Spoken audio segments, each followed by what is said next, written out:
On May 31st, 1995, a very attractive young woman arrived at the reception desk of the Luxury Plaza Hotel in Oslo, Norway.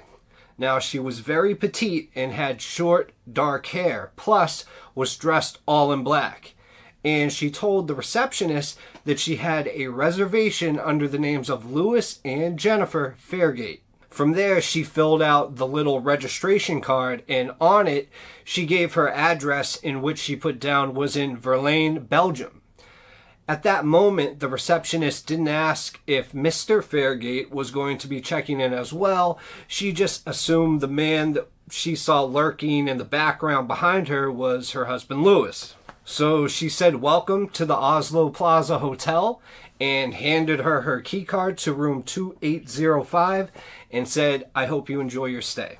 Now, unknown to the receptionist, Jennifer Fairgate just pulled off a trick that most of us could never get away with. She actually just checked into a 5-star hotel without giving her credit card. Now, whether this was merely an oversight of the receptionist remains to be seen, but it is one of the many anomalies that continue to baffle scholars of this extraordinary affair. So Jennifer retreated to her room and she went unseen for the next 3 days.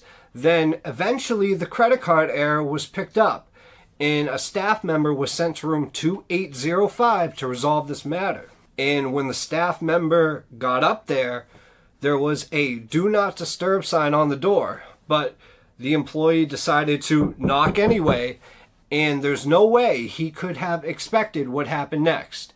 And from within the room came a loud pop, and he recognized it immediately because it was a gunshot.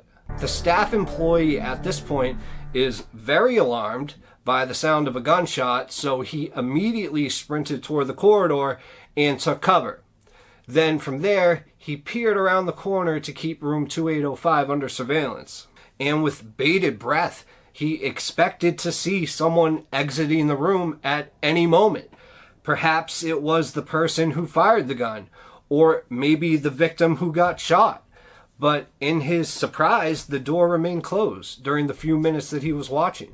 So, after seeing nobody enter or exit the room, he ran to the elevator and went to alert his supervisor, and when he returned about 15 minutes later, it was with the head of security in charge. And after knocking on the door and getting no response, the two men decided to enter using a passkey to bypass the double lock. And a horrible smell immediately hit their nostrils right when they stepped in. And that's when they spotted Jennifer Fairgate lying fully clothed across the bed with a bullet hole perforated in the center of her forehead. So they slowly backed out of the room, trying carefully not to touch anything to disturb the crime scene, and the men immediately called the police. Now, from first glance, this would immediately look like a suicide, and a Browning 9mm pistol was clutched in the dead woman's hand, plus the room had been double locked from the inside, meaning that no one exited after the shot was fired. But there were still some things that didn't add up. And these things cast doubt on the initial assessment that it was suicide. I mean, for one, the grip on the gun was more than unusual, with the thumb inserted into the trigger guard and apparently used to pull the trigger. Now, a weapon as powerful as a Browning would have been almost impossible to control with this grip. The only possible way that it might have been achieved was if the free hand was held on the barrel. But in that case, there would have been powder burns, and there were absolutely none on her hands. Also, there was the issue of blood spatter, because blood droplets had launched on the walls and furnishings, and some were even sprayed on the ceiling. Yet, the victim's hands, which would have only been inches away from the bullet wound in this case of suicide, were curiously free of blood. Now, these were absolutely perplexing questions for the police, And they weren't the only questions found inside this hotel room. As detectives tried to confirm the dead woman's identity, they encountered yet another puzzle. This woman had no passport, no driver's license, no credit cards, or any other forms of ID. And then the police looked inside the closet, and the mystery deepened even further. Miss Fairgate had brought a very odd ensemble to the Oslo Plaza, with a plenty of tops, but no pants, no skirts, or no dresses. Plus, this mysterious guest also had no toiletries, except for a bottle of men's cologne. And all the labels had been removed from her clothes for some weird unknown reason. And then there was a very expensive briefcase that was designer made and had brown leather which contained nothing but a supply of bullets for the Browning. 34 bullets to be exact. So the question would be, did Jennifer come here to commit suicide or to start a small war? As for the gun itself, it offered a few clues. First, the serial numbers had been removed with acid, and according to one cop with experience on things like this, it looks like it was done professionally. So one last option remained for the police to identify their victim, the corpse, and it was fingerprinted and the prints were sent to Interpol, hoping for a match. And when that inquiry returned with absolutely nothing, this case, you could say, was at a standstill. Now, the coroner in this case had ruled this death a suicide, so you would think that nothing remained to be investigated, and the mystery woman was buried in an unmarked grave, and she would remain there until 2015, when investigative journalist Lars Christian Wegner took the difficult task that the police failed to complete and was trying to find out what actually happened to Jennifer Fairgate. Not to mention who Jennifer Fairgate actually was. So Wegner came into this case with a number of challenges to overcome. I mean, for one, 2 decades have passed and evidence had been discarded, plus some of it had been sold at a police auction, and witnesses had either moved on or at that point had died. So you could say that all the memories of that incident had faded. Nevertheless, the journalist took this task with enthusiasm. So first, he traveled to Verlaine, Belgium, which was the place that Jennifer claimed as her hometown, and it turned out to be a tiny village of about 3,000 people, and was the kind of place where everyone knows everyone. And yet no one ever heard of Jennifer or recognized her from her picture. Plus, to add to that, the address that she gave was non-existent because she claimed to live at Rue de la Cité. And even though that street was real, the house number she provided was not.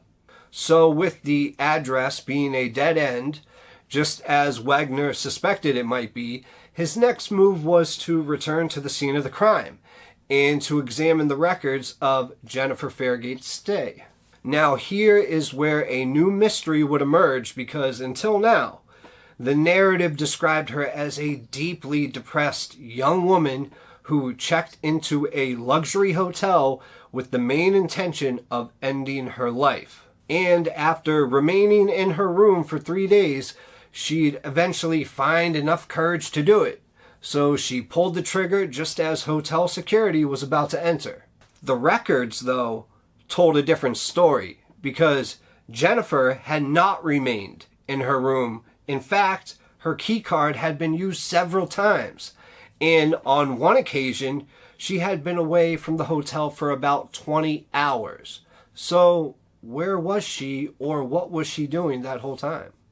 I mean, did she visit somebody in Oslo? And if so, who?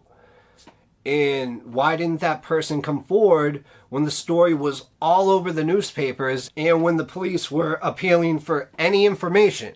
It was yet another mystery stacked upon many enigmas that already riddled this case. But perhaps there was a way of resolving this, and there was a way of identifying the dead woman once and for all. and finally getting to the bottom of this whole ordeal. So the body was exhumed and biological samples were taken, plus DNA was extracted. This was then submitted to various databases, but regrettably turned up no match. All that could be known was that the woman was of European descent and she was probably German. Plus, tests on her teeth indicated she was born in the early 1970s and probably spent her childhood to mid-teens in East Germany. And during that time, East Germany was under communist rule. And this revelation surfaced a whole new theory, and it was Jennifer Fairgate was actually a spy. The idea definitely deserves some mulling over, and it would certainly resolve some of the questions surrounding the case, like why had Fairgate checked into the Oslo Plaza under such secrecy? Maybe she was on a mission. And where was she during those missing 20 hours? Well, maybe she was meeting with an asset. So then it goes to who killed her. Well, maybe it was an enemy operative. Plus, there was also evidence in this case which espionage experts would recognize as quote-unquote tradecraft. For one, the removed clothing labels and the professional way in which the serial number on the gun was removed. Now, I mean, this is an exhilarating theory, and it ties off many of the loose ends. However, it's possibly wrong, because espionage operations rely on secrecy, and secrecy relies on cover. So an operative in the field needs to blend in, attracting no undue attention. Credentials, therefore, have to appear legitimate. Passports, credit cards, residence, family history, all of these need to check out if held under intense scrutiny. And this clearly was not the case with Miss Fairgate. And no intelligence agency would send an operative into the field with such an easily falsifiable backstory, especially with no credentials. To do so would put the mission at risk. So, the million-dollar question is, who was Jennifer Fairgate? Was she a possible drug mule? Possibly a high-class hooker? Or a hired assassin? Possibly she was a fugitive from the mob. And all of these ideas have been suggested, yet none of them really holds up. So perhaps the simple answer is the correct one. After all, perhaps she was just a depressed young woman who checked into a glamorous hotel to see some beautiful sights before she took her own life. But there are problems with this theory as well. Just like how we went over the blood spatter, the absence of powder burns, the grip on the gun. So to be honest, when it comes to this case, your guess is as good as mine. So what happened in room 2805 remains a mystery. Maybe one day we will find out who Jennifer Fairgate really was. And maybe one day we will find out, when classified documents become unclassified, that she actually was a spy. Or maybe DNA in the future will provide more insight into what actually happened. Either that, or we'll never know at all.